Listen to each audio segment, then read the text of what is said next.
Bienvenue dans cette nouvelle vidéo. Le logarithme népérien et le logarithme produit, encore appelé fonction de Lambert, ont beaucoup de choses en commun. Comme vous vous rappelez, dans mes anciennes vidéos sur la fonction de Lambert, nous avons défini la fonction de Lambert comme la fonction réciproque de x exponentielle de x. En d'autres termes, lorsque je fais w de x exponentielle de x, j'obtiens x. Ce qui est similaire au fait de faire logarithme népérien de exponentielle de x et obtenir également x. Vu ces similarités, les méthodes pour pouvoir calculer par exemple la dérivée et l'intégrale sont aussi proches. Pour ceux qui veulent voir comment calculer la dérivée, vous pouvez cliquer sur cette vidéo. Comment est-ce que je détermine la primitive de w? D'abord, on va commencer par chercher des similarités. Essayons par exemple de déterminer la primitive de logarithme népérien de x. La méthode classique qui est généralement utilisée, c'est de supposer que nous avons en fait un 1 ici et donc d'utiliser une intégration par partie. On va généralement poser que u est égal à logarithme népérien de x, trouver la dérivée, donc u' est égal à 1 divisé par x, et prendre v' qui est égal à 1, trouver la primitive qui est x. Ceci va me permettre donc d'avoir comme résultat x logarithme népérien de x moins l'intégrale de x multiplié par 1 sur x dx, c'est-à-dire encore x logarithme népérien de x moins l'intégrale de dx, qui est lui-même x logarithme népérien de x moins x, plus une constante bien évidemment. Ça, c'est la méthode classique qui est généralement utilisée. Cependant, il y a une autre méthode qu'on peut utiliser pour déterminer la primitive du logarithme népérien de x. Si par exemple, je veux déterminer l'intégrale de logarithme népérien de x dx, je peux par exemple faire un changement de variable en posant que u est égal à logarithme népérien de x. Qu'est-ce que cela implique? Ça implique que du est égal à 1 divisé par x dx. Et puisque u est égal à logarithme népérien de x, ça veut dire simplement que x est égal à exponentielle de u. Donc ceci, c'est 1 divisé par exponentielle de u dx. Et par conséquent, dx lui-même est égal à exponentielle de u fois du. Donc, si je remplace tout ça dans mon intégrale ici, je peux dire que ceci est égal à quoi? D'abord, logarithme népérien de x qui est u, donc u est là. Et ensuite, dx qui est exponentielle de u fois du, donc expo u du. Et ici, maintenant, je peux appliquer l'intégration par partie en faisant quoi? En dérivant u qui est là et en faisant une primitive de exponentielle de u. Donc, la dérivée de u va me donner 1. La primitive d'exponentielle de u va me donner u. Ce qui va me donner donc u multiplié par exponentielle de u moins l'intégrale de exponentielle de u du.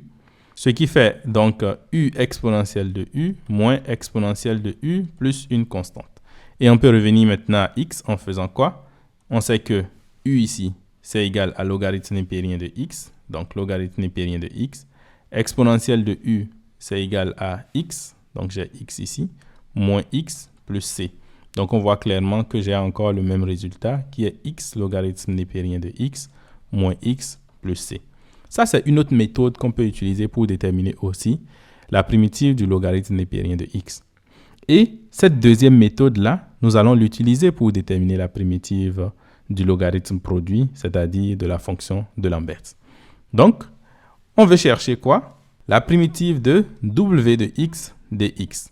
Donc, comme tout à l'heure, on va simplement poser que w est égal à w de x. Donc, la fonction de Lambert, tout simplement. Et donc, ceci veut dire quoi?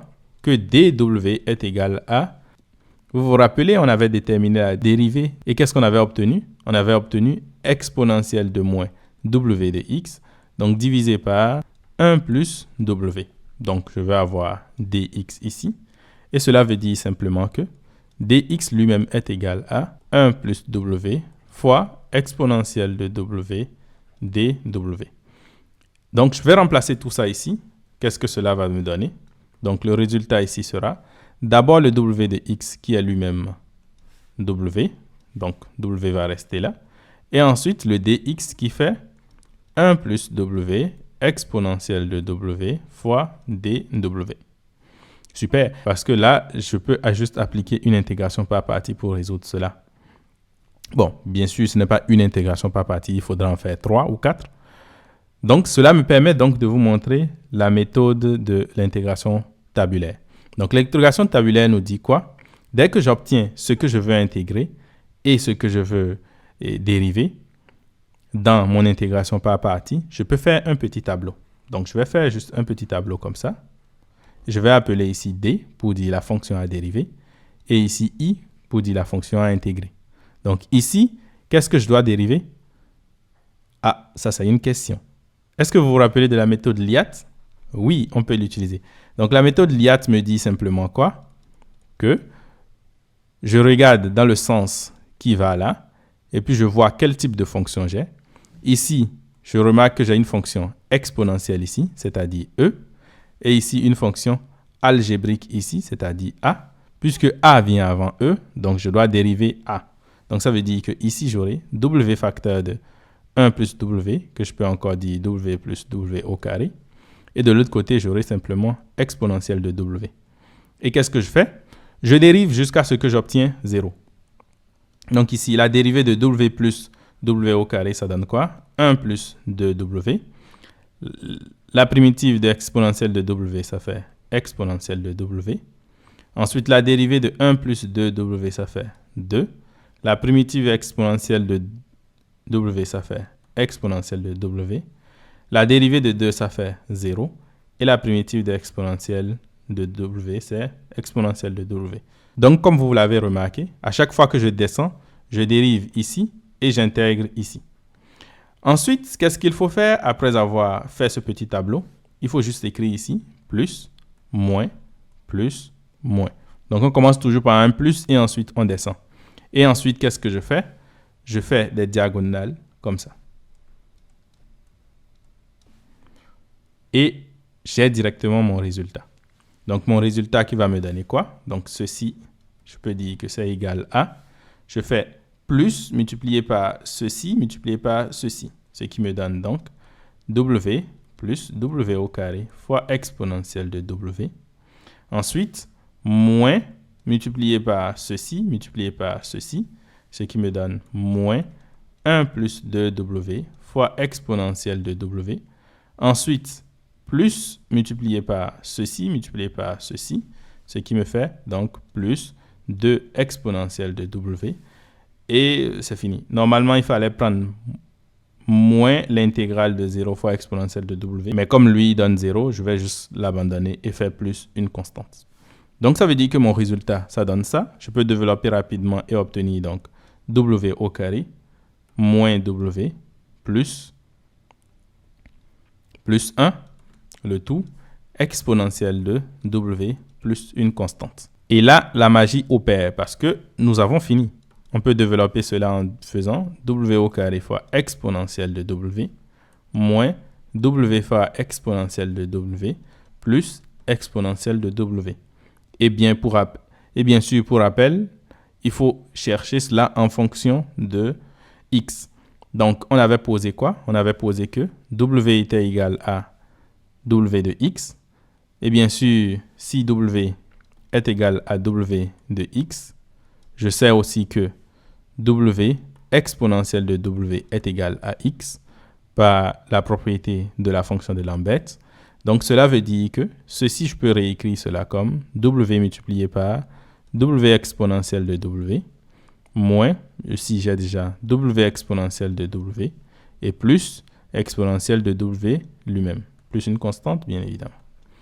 Donc, là, ceci est égal à X, ceci est égal à X, ceci est égal à W de X, et ceci, c'est aussi exponentielle de W de X. Donc, soit je le garde comme exponentielle de W de X, soit je peux déterminer cela en fonction de X ici, en me disant quoi?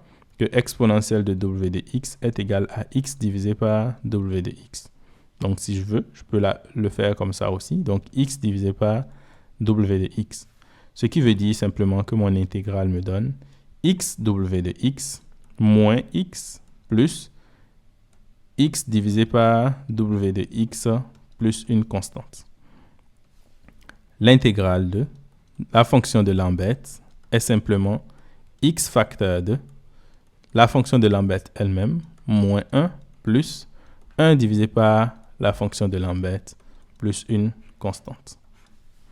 Super, c'est un super résultat et ça nous a permis donc de voir beaucoup de notions telles que comment faire l'intégrale d'une fonction logarithme népérien, telles que le fait d'utiliser la règle LIAT, tel que le fait de voir aussi l'intégration tabulaire. Super vidéo. Sur ce, ciao!